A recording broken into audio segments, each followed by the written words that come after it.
নমস্কার বন্ধুরা, মাশরুম রান্না করছি। এই যে দেখুন, আমি এখানে মাশরুম নিয়েছি, জল দিয়ে ধুয়ে নিলাম পরিষ্কার করে। মাশরুম এখন রান্না করে নিচ্ছি। বন্ধুরা এই যে দেখুন, একটা তেজপাতা দিয়েছি, কড়াই গরম করে নিচ্ছি, কালো জিরে ফোড়ন দিয়েছি, শুকনো লঙ্কা একটা শুকনো লঙ্কা দিয়েছি, তেল দিচ্ছি, সাদা তেল গরম করছি ভালো করে। এখন আমি তেলটা বেশ ভালো করে গরম করে নিচ্ছি।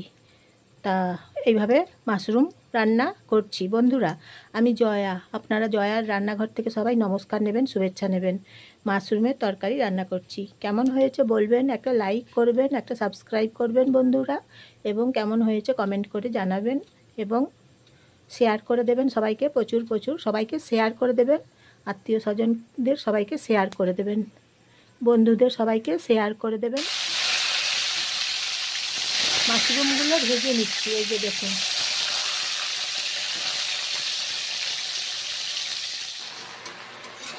তাহলে মাশরুমগুলো আমি এখন ভেজে নিচ্ছি। বন্ধুরা দেখুন, সাদা তেল বেশ ভালো করে গরম করে নিয়েছি, তেলের একটা সেন্ট পাচ্ছি।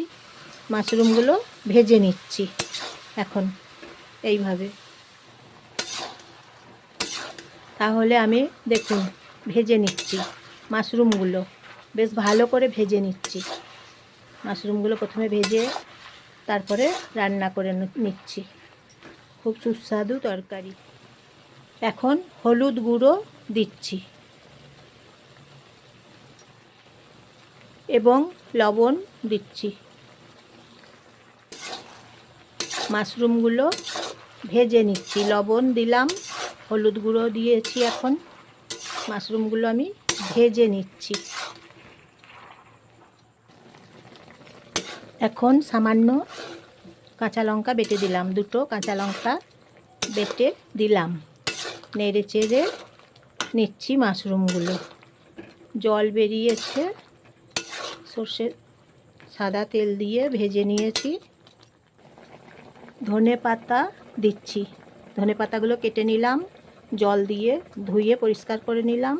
এখন ধনে পাতাগুলো দিয়ে দিচ্ছি। এই যে দেখুন, ধনে পাতাগুলো দিয়েছি।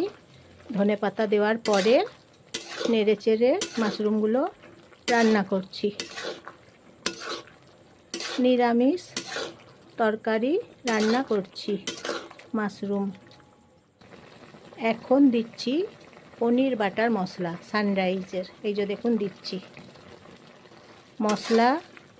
মশলা দিয়েছি, তারপরে নেড়ে চেড়ে রান্না করে নিচ্ছি মাশরুম তরকারি।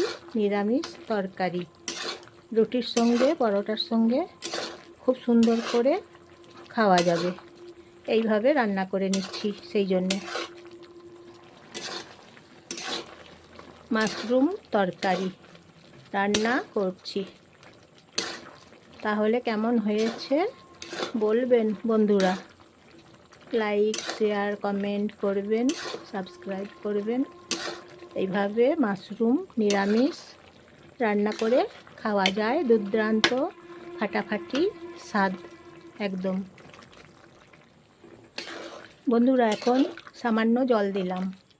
এই যে দেখুন, সামান্য পরিমাণে জল দিয়েছি, ঢাকনা দেবো, তারপর 5 মিনিট ফুটিয়ে নেব।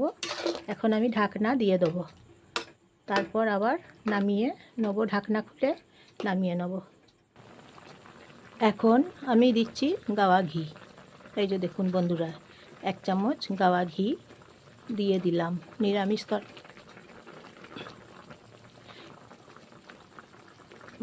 তরকারি রান্না করছি, তো তাই মাশরুম তরকারি রান্না করছি। ঢাকনা দিয়েছিলাম, ঢাকনা খুলেছি, 5 মিনিট হয়ে গেছে, ঢাকনা দিয়ে রেখেছিলাম। তারপর এই যে রান্না করে নিচ্ছি মাশরুম তরকারি। হয়ে গেল মাশরুম রান্না।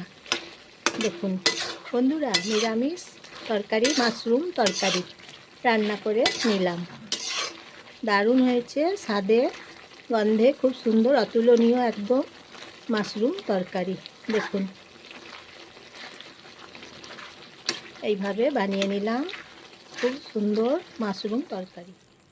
দেখছেন তো কি সুন্দর হয়েছে মাশরুম তরকারি, দেখুন অপূর্ব হয়েছে, খেতে খুব টেস্ট হয়েছে।